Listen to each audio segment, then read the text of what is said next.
दोस्तों, आज एक अंतराल के बाद 15 जनवरी, जिसका आपको मुबारकबाद हो। आज का हमारा कोट्स है, tolerance wins the heart of others. और आज ही सेना दिवस भी है। कहते हैं जवान किसान जिंदाबाद का नारा। मेरा कहना है किसान जवान जिंदाबाद होना ही चाहिए, क्योंकि किसान हमारे अन्नदाता है, जिससे हम प्रकृति के साथ संबंध बना करके अपने को जीवित रखते हैं। प्रकृति ने हमें हवा और पानी दिया, और हमारे जो जवान हैं, जिसको सैनिक कहते हैं, किसानों के बेटा खलिहान गांव से निकल करके देश की रक्षा के लिए सीमाओं पे अड़े रहते हैं।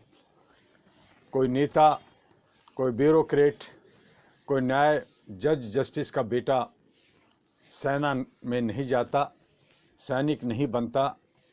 सैनिक बनता है उन गरीब, उन दबे दलित शोषित समाज के लोग, जो लोग लड़ना जानते हैं, जो लोग कठिनाइयों में परेशानियों में जूझना जानते हैं। उन सैनिकों का आज दिवस, उन्हें नमन अहरा की तरफ से।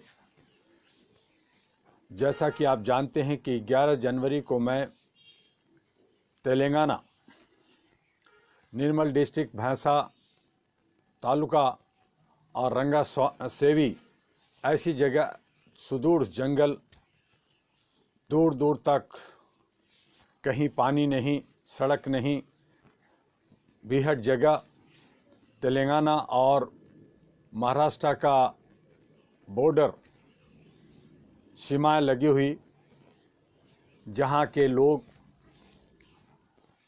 लकड़ियों का और पत्तों से छोटे छोटे हट बना करके वहाँ रह रहे हैं। एक नहीं 80 ऐसे गांव हैं। एक गांव की आबादी मुश्किल से 100, 200, 400 की है, कहीं कहीं पे 50 और 40 लोग भी हैं। लेकिन उनको पानी की सहूलियत नहीं है, सड़कें नहीं हैं। अगर बारिश होती है तो चलना बहुत मुश्किल है, और बहुत मुश्किल से हम लोग उस जगह पे गए, और उस बिहड़ जगह पे हम लोगों ने कार्यक्रम किया। मानवाधिकार की जागरूकता और राष्ट्रीय युवा दिवस, स्वामी विवेकानंद की जयंती को हम लोगों ने यहाँ मनाया। वहाँ के किसान, वहाँ के मजदूर के दुख दर्द को समझा, और बहुत ही तकलीफ़ हुआ कि भारत सरकार की बहुत सारी स्कीमें, जिसमें मनरेगा है, हमारे जो है महिलाओं के लिए बहुत सारी योजनाएं हैं, युवाओं के लिए हैं, लेकिन वहाँ तक नहीं पहुँचता। और वहाँ जो कुछ मुखिया, सरपंच या एसडीएम या जो भी लीडर्स हैं, एमएलए हैं, एमपी हैं, वो कहीं न कहीं बंदर बाट में लगे रहते हैं, और उनको सहूलियतें नहीं दी जाती। उनको ज़मीन का पट्टा भी नहीं दिया गया है, जो 30 साल से 40 साल से उस ज़मीन पर रह रहे हैं और कपास की, कॉटन की खेती करते हैं, मजदूरी करते हैं, और दबंग लोगों के शिकार बनते रहते हैं। मवेशी पालना, मवेशियों की वो बेच बाज करके अपना जीवन यापन करना उनका मुख्य पेशा है। खेती में काम करते हैं, जिससे पानी नहीं होता, लेकिन कपास और कुछ सूखी हुई चीज़ें जब बारिश थोड़ा बहुत होती है तो उससे वो कर लेते हैं। तो उस हालत में भी हम लोगों ने वहाँ देखा कि बहुत बुरी हालत है। तो वहाँ की प्रशासन को हम लोग, वहाँ के एसडीएम, डीएम और हमारे जो चीफ सेक्रेटरी हैं तेलंगाना के, गवर्नर्स हैं, जजेज हैं, उन तमाम लोगों को हम लोग लेटर्स भेज रहे हैं, और उनसे रिक्वेस्ट करने जा रहे हैं कि उनकी हालात को देखें। वो भी एक भारतीय हैं, उनको नज़रअंदाज न करें। अगर हम पाकिस्तान से, अफ़गानिस्तान से, दूसरे देशों से अपने भारतीयों को लाने की बात करते हैं, उनको संरक्षण देने की बात करते हैं, लेकिन जो भारत के अंदर दंडित हैं, शोषित हैं, उत्पीड़ित हैं, परेशान हैं, और 30-40 साल से भारत के एक भूमि से दूसरी भूमि पे रह रहे हैं तो उनका पूरा हक बनता है कि उनको अधिकार दिया जाए, उनकी मौलिक अधिकार, उनको संवैधानिक अधिकार, उनके जो है जन्मसिद्ध अधिकार, और उनको रहने और सहने खाने पीने की जो व्यवस्था है, उनकी नौकरी, उनका जो है काम का, उन सब का जो अधिकार बनता है वो सरकार और प्रशासन उनको दे। इसके लिए हमारी मांग होगी और उसके लिए हम लोग काम करेंगे। हमारे वहाँ के भैंसा, निर्मल और आदिलाबाद के जो हमारी कमेटियां हैं, जो हमारे तेलंगाना में जो कमेटियां हैं, आंध्रा की जो कमेटियां हैं, उन सब को हम लोग सक्रिय करते हुए उनसे हमने बात करनी है कि वो सब वैसे इलाके जो अछूते हैं या जो दूर हैं, जिनको जहाँ लोग जाना नहीं चाहते हैं, प्रशासन भी नहीं जाती है, पुलिस भी नहीं जाती, तो उन जगहों पर जा कर के उनको मदद करने की ज़रूरत है, उनको अपलिफ्ट करने की ज़रूरत है। उत्थान हमारी एक नियति है जिस पे हम लोग काम करते हैं। तो इस तरह से हमें काम करने की ज़रूरत है। और जो हमारे जो अन्नदाता किसान, जिसको ये लॉलीपॉप हमारे सरकार जो किसानों की वोट से, जनता की वोट से शासन में आती है, शासन करती है, टैक्स से अपने सारे वो डीए भत्ता और सारी फैसिलिटी लेती है, उनको सोचना चाहिए। उनको आज विज्ञान भवन में फिर 10वीं बैठक होने जा रही है सरकार से और किसानों के बीच में। जो एजेंट हैं, जो गलत लोग हैं, उनको लेकर करके न्यायपालिका को दिग्भ्रमित करते हुए जो है ये सरकार अपनी हेकड़ी, अपनी जो है मनमानी, अपनी जो बातें मनवाना चाहती है। तो इस तरह से आंदोलन को कुचलने की बात होती है। जिस तरह से अंग्रेज भी तोड़ो और शासन करो की नीति पे चलता रहा, आज सरकार भी कर रही है। और जैसा कि मैं भारत के विभिन्न हिस्सों में जाता हूँ, जगह जगह मिलता हूँ, और मैं देख रहा हूँ कि जिस तरह से जनता का सरकार पर, अपने चुने हुए प्रतिनिधियों पर भी विश्वास नहीं रहा, गालियाँ देते हैं, बुरा भला कहते हैं, बददुआ देते हैं। उसी तरह से पुलिस डिपार्टमेंट, सिक्योरिटी पे भी लोगों की विश्वास नहीं है, उन्हें भी गालियाँ और बददुआएँ मिलते रहती है। और अब जिस पे बहुत विश्वास था कि न्यायपालिका हमारे लिए जनता के हित में काम करती है, वो भी कहीं न कहीं बदनाम और शक के घेरे में आ गई है और जनता आजिज हो गई है। और जनता अब कहने लगी है कि न्यायपालिका भी सरकार के गोद में बैठी हुई है और सरकार के हित में बात करती है, जनता के हित में बात नहीं करती है। ऐसी सूरत में हम कहाँ जाएं? एक दर्पण दशा और दिशा दिखाने का बहुत अच्छा भूमिका आज़ादी से पहले से और आज़ादी के वक्त से लेकर के अब तक मीडिया, चाहे वो इलेक्ट्रॉनिक मीडिया हो, चाहे प्रिंट मीडिया हो, सभी ने अच्छा भूमिका अदा किया। बहुत सारे आंदोलन मीडिया की वजह से, उनकी दशा दिशा दिखाने की वजह से हुआ।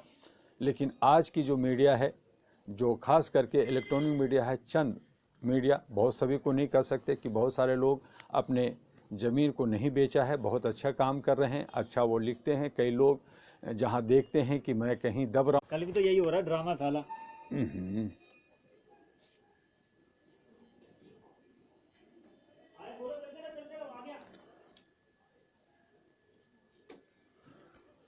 तो हमारे अभी बीच में नेट डिस्कनेक्ट होने की वजह से हम आपसे थोड़ा बीच में डिस्कनेक्ट हुआ।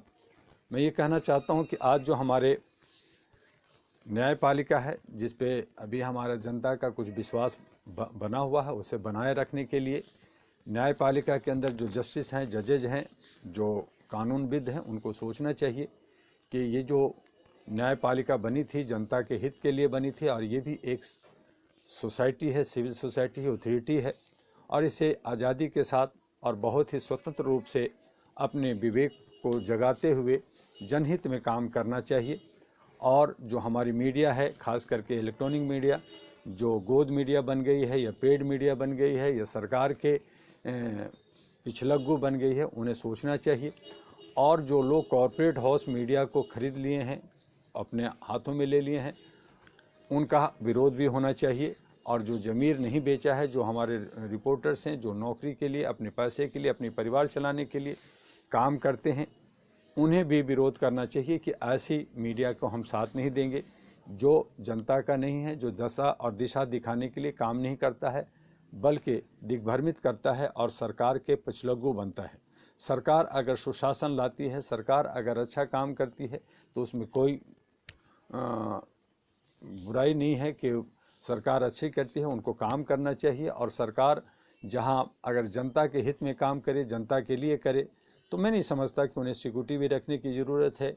और वो जो है कहीं भी भारत के किसी भी कोने में कहीं भी वो घूम सकती है, जा सकती है, चूँकि वो जनप्रतिनिधि है। जिस तरह से हम लोग एक स्वयंसेवी होने के नाते कहीं भी जंगल हो, पहाड़ हो या बुरे से बुरे जगहों में, ऐसी जगह जहाँ पे पुलिस और बाकी लोग नहीं जाते हैं, लीडर नहीं जाते हैं, उन लोगों पे, चाहे वो कश्मीर का उरी का क्षेत्र हो, चाहे वो महाराष्ट्र या गुजरात के जंगल्स हो, हम लोग उन तमाम क्षेत्रों में जाते हैं। छत्तीसगढ़ के जंगलों में जाते हैं, झारखंड के जंगलों में जाते हैं, तो वहाँ जाते हैं, हमारे पास कोई सिक्योरिटी नहीं होती। हाँ, हम लोग सरकार को इंटीमेट कर जरूर कर देते हैं, इन्फॉर्म कर देते हैं, लेकिन वहाँ भी हमें किसी तरह की कोई सिक्योरिटी नहीं मिलती, बल्कि हम लोग जो है उनके बीच में जाते हैं तो हमें किसी तरह का डर नहीं होता, चूँकि हम लोग सेवा भाव रखते हैं। उसी तरह से सरकार भी एक सेवा भाव रखती है, वो कहती है कि मैं सेवक हूँ, मैं चौकीदार हूँ, तो उन्हें भी इस तरह का कि वो हेलीकॉप्टर में चलें, बहुत सारे सिक्योरिटी लेके चलें, जेट सिक्योरिटी लेके चलें, करोड़ों करोड़ों रुपए का एक जगह से दूसरी जगह जाने पे खर्चे होते हैं,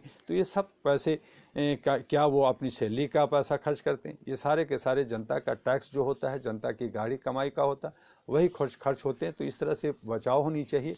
और हमारा जनप्रतिनिधि सही माने में वही जनप्रतिनिधि हो सकता है जो निष्पक्ष तौर से वो स्वतंत्र रूप से कहीं भी घूम सकता है, चाहे बस में घूमे, चाहे वो मेट्रो में घूमे, चाहे ट्रेन में घूमे, चाहे साइकिल से घूमे, कहीं भी घूमे, लेकिन उन्हें डर नहीं होना चाहिए। जिस जनप्रतिनिधि को, जिस पुलिस को, जिस नौकरशाह को, जिस न्यायपालिका को डर होता है कि पब्लिक हमें मार देगी, लोग हमें मार दें, तो इसका मतलब यह है कि कहीं ना कहीं वो गलत है। और ऐसे जनप्रतिनिधि, ऐसे लोग हमें नहीं चाहिए जो डर लेकर के, और डर तभी होता है जब आप गलत करते हैं। अगर हम गलत नहीं करते हैं, हम अगर सही आदमी हैं, तो हमें डर किस बात का? डर तो वही डरता है जो चोर होता है, जो डाकू होता है। और ये जो गैंगस्टर तरह से जो समाज को चलाने वाले लोग आज पैदा हो गए हैं, उनको सोचना चाहिए कि ये ठीक नहीं है। तो हम लोग एक अमन और शांति फैलाने वाले लोग हैं, हम लोग जो है पीस कीपिंग के लिए काम करते हैं, एक ह्यूमन चैन बना करके, लोगों को जोड़ करके हम शांति प्रिय काम करना चाहते हैं, चाहे महिलाओं के साथ हो, चाहे बच्चों के साथ हो, उन तमाम लोगों के लिए जो है हम लोग शांति प्रिय काम करना चाहते हैं। आज जो भ्रष्टाचार का जो एक जाल सा बिछ गया है, उसके से बचने की ज़रूरत है। और ख़ास कर करके ये भ्रष्टाचार नीचे भी हमने देखा कि कुछ न कुछ होते हैं, लेकिन वो थोड़े छोटे हैं, और वो जो है यही कहते हैं कि भाई ऊपर जो है करोड़ों करोड़, हजारों करोड़ का भ्रष्टाचार हो रहा, हम लोग तो एक टॉफ़ी और 10 रुपये 20 रुपये की पे हम लोग की पकड़ होती है, तो आप उनको जो करोड़ों रुपए लूट रहे हैं उनको ठीक करें। तो जब घर का मुखिया ही, जब घर का बड़ा ही भ्रष्टाचारी हो, जब हमारे उद्योगपति और हमारे नौकरशाह, हमारे जो है जनप्रतिनिधि ही भ्रष्ट हो, तो ऐसी सूरत में जो है देश का विकास नहीं हो सकता। इसलिए हम आपसे कहना चाहेंगे कि किसी भी देश के विकास में उद्योगपतियों का महत्वपूर्ण योगदान होता है। उद्योग जगत को बढ़ावा देने के लिए सरकारें भी समय समय पर नीतियां बनाती रहती है। कभी कभी कुछ उद्योगपति सरकार से नज़दीकियां बढ़ाकर व्यक्तिगत लाभ लेने लगते हैं। कुछ उद्योगपति अपने संबंधों को लाभ लेने के लिए नियमों को धत्ता बता देते हैं। हमारे देश में आए कुछ रहस्योद्घाटन से यह पता चला है कि सरकार के कुछ लोगों ने कुछ विशेष घराने को लाभ पहुंचाने के लिए नियमों की अनदेखी की। भारत ही नहीं अपितु कई पाश्चात्य देशों में भी उद्योगपति अपने लाभ के लिए सरकार पर दबाव बनाते हैं। बजट बनाते वक्त भी उद्योगपतियों की राय ली जाती है। उद्योगपति सरकार से अपने संबंधों का फ़ायदा उठाते हैं। ऐसे में सरकार का दायित्व होता है कि वह उद्योगपतियों को किस सीमा तक राहत दे, और उद्योगपति यदि नियमों की अनदेखी करना चाहते हैं तो सरकार को ऐसा नहीं होने देना चाहिए। मेरा मानना है कि उद्योग जगत के साथ सरकार को अपना संबंध मधुर रखते हुए नियमों के तहत ही उन्हें सहूलियत देनी चाहिए। यदि कोई मंत्री या अधिकारी किसी को विशेष लाभ देने के लिए नियमों की अवहेलना करता है तो उसके खिलाफ कड़ी कार्रवाई होनी चाहिए। ऐसे मंत्रियों को हमेशा के लिए सरकार से बाहर कर देना चाहिए, और दोषी पाए गए मंत्रियों को चुनाव लड़ने से भी रोक दिया जाना चाहिए। जो उद्योगपति अपने लाभ के लिए किसी अधिकारी या मंत्री को निजी लाभ के लिए दबाव डालता है या अनियमितता बरतते हुए पाया जाता है तो उस उद्योगपति का लाइसेंस तत्काल रद्द कर देना चाहिए, चाहे वह कितना बड़ा उद्योगपति क्यों न हो। कोई सरकार यदि एक बार साहस करके बड़े से बड़े उद्योगपतियों के खिलाफ कार्रवाई कर देगी तो आगे चलकर यह एक उदाहरण बनेगा और भविष्य में कोई भी ऐसा करने से बच सकता है। लेकिन वर्तमान समय में हम देख रहे हैं कि सरकार जो है उद्योगपतियों से मिल करके जो है शासन चलाना चाहती है, उनको फ़ायदा पहुंचानी चाहती है। और यही वजह है कि हमारे किसान अन्नदाता आंदोलनरत हैं, वो अपनी मांगों पे लगे हुए हैं। उनका कहना है कि जो हमारे कानून बने हैं जो हमारे विरुद्ध हैं उनको वापस ले जाए, और वो ट्रैक्टर रैली और बहुत सारी चीज़ें करने के लिए तैयार है। सरकार अपने तरीके से उस आंदोलन को तोड़ने में लगी हुई है। और अब सुप्रीम कोर्ट जो नेता ही कहते हैं कि हमारे भारत का सुप्रीम संस्थान, जबकि सुप्रीम संस्थान हमारी पार्लियामेंट होता है, राष्ट्रपति होता है, लेकिन कह रहे हैं कि ये सुप्रीम जो है हमारा सुप्रीम कोर्ट है और उसे भी अपने पाले में रख करके बात कर रही है, तो ये ठीक नहीं है। और इस पे जो है जनता को जागरूक होना चाहिए, आवाज़ उठाना चाहिए। इसीलिए मैंने बार बार कहा, raise your voice on human rights. तो इस पे हम लोग काम करें और आगे बढ़ें, जनता के हित में, अपने हित में और समाज के हित में। और अंत में मैं आपसे ये कहना चाहूँगा कि जो मेरे ये भ्रमण तेलंगाना का था, हमारा आदिलाबाद और निर्मल डिस्ट्रिक्ट का भैंसा का था, उनमें जो हमारे तमाम साथियों ने जो आंध्रा से तेलंगाना के तमाम विभिन्न क्षेत्रों से हमारे साथ वाइस प्रेसिडेंट, हमारे साथ कोऑर्डिनेटर्स, हमारे साथ सारे जो कमेटी के लोग थे, उन तमाम लोगों को मैं बहुत बहुत शुक्रिया अदा करूंगा कि उन्होंने हमें साथ दिया और बहुत ही अच्छा सफ़र रहा। और इसका अच्छा एक उदाहरण भी होगा। हम अन्नदाता किसानों के साथ हैं और मज़दूरों के साथ हैं, मजबूनों के साथ हैं, दलितों के साथ हैं, उनको साथ रहें। और साथ साथ जो हमारे साथ जो हमारे मेरा बर्थडे भी 14 जनवरी को बड़े धूमधाम से लोगों ने मनाया, उनके लिए भी बहुत बहुत शुक्रिया जो आपने हमें साथ दिया, हमें ब्लेसिंग दिया। और फिर हम इसी तरह से आपसे रोज़ 1 बजे, जब तक मैं दिल्ली में रहता हूँ, दिल्ली से बाहर रहने के बाद थोड़ी मुश्किल हो जाती है, सफ़र में रहते हैं, बहुत सारी मीटिंग्स होती है, तो उसमें हम आपके सामने नहीं आते। लेकिन जब भी मैं दिल्ली में या ऑफिस में रहूँगा, आपसे 1 बजे इसी तरह से आपका यूट्यूब पे, फेसबुक पे आप उसको शेयर करें, सब्सक्राइब करें और उसको लाइक करें और इसे ज़्यादा से ज़्यादा लोगों तक पहुंचाएं अपनी भाषा में। तो इस तरह से हम लोग जो है मानवीय मूल्यों के लिए जो काम कर रहे हैं, बहुत सारे गलत तत्व के लोग भी हमें रास्ते में मिलते हैं, तरह तरह के लोग जो है घुस करके इसका मिसयूज भी करते हैं, तो उनसे भी बचने की ज़रूरत है, सावधान रहने की ज़रूरत है। और नए साल में 2021 ईस्वी के जो आज हमारा 15 जनवरी यानी 15 दिन निकल चुका है, बाकी हमारे जो अभी इस साल का 11.5 महीना बचा है, उसे हम बेहतर बनाएं, खुश रहें, आबाद रहें और आगे बढ़ें। आपका डॉक्टर एमी दुआ। जय हिंद, जय भारत, नमस्कार।